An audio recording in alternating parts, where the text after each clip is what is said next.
যারা ডায়েট করো আমার মনে হয় এমন কেউ আসো যে এই খাবারটাকে চিনো না। এটা খাবারই বলবো, কেননা এটা একটা খাবার, আর এই খাবারটা না খেলে কোনো খাবারেরই টেস্ট পাওয়া যায় না।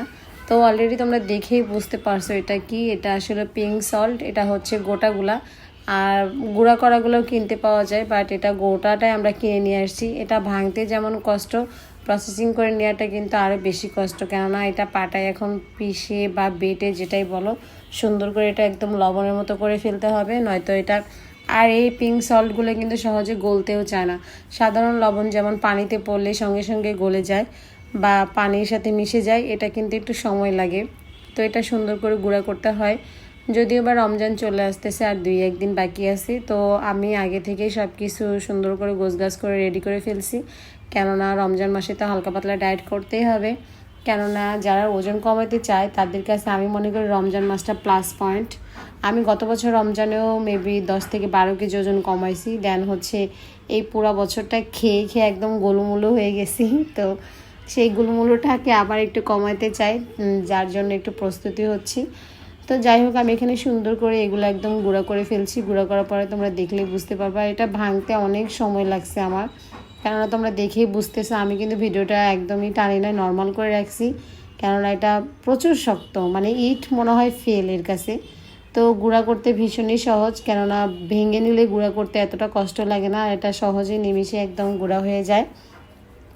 তো আমি সুন্দর করে এগুলো একদম সবগুলো গুঁড়া করে লবণের মতো করে একদম বানাই ফেলছি। দেখো লবণের চাইতেও মনে হয় যে দানাগুলো ছোট ছোট হয়ে গেছে। লবণ যেমন একদম মিহি মিহি, বাট এটা আমার কাছে মিহি হয়ে মনে হইতেছে। তোমাদের কাছে কেমন লাগতেছে দেখতে আমি সেটা জানি না, বাট তোমরা দেখলেই বুঝতে পারবা এটা একদম মিহি দানা হয়ে গেছে। আর এটা তো গলতেই চায় না, এটা তো আমি ফার্স্টেই বললাম।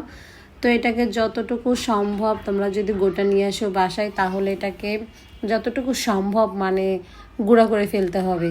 এই যে দেখো আমি একদম কাছ থেকে দেখাই, এটা কিন্তু একটা দানাও এর মধ্যে নেই, একদম পলিশ করে ফেলছি যেটাকে বলে।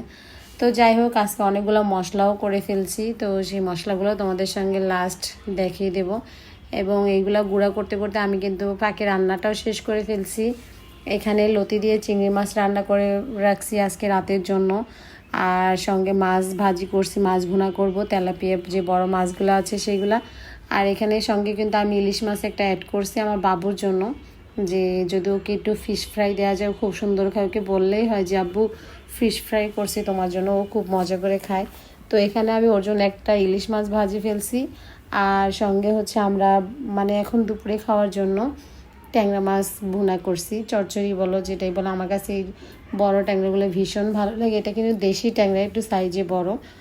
তো এগুলো করার পরে ভাত রান্না করে ফেলছি, একদম গরম ভাত। এর মধ্যে হচ্ছে আমার ছোটো ভাইয়ের বউ এই ভর্তাগুলো নিয়ে আসছে, আর ভর্তা হলে তো কোনো কথাই নেই আমার কাছে। আমি ওগুলা রেখে আগে ভর্তা দিয়ে ভাতটা খেয়ে ফেলছি।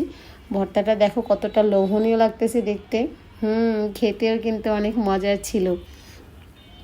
তো যাই হোক, আজকে ভিডিওটা তোমাদের কাছে এই পর্যন্তই শেয়ার করলাম। ভিডিওটি ভালো লাগলে অবশ্যই সবাই বেশি বেশি করে শেয়ার করে দিও, অ্যান্ড লাইক করো, কমেন্ট করো, তাহলে আমার আরেকটু ভালো লাগবে তোমাদের কাছে ভিডিওগুলো শেয়ার করতে।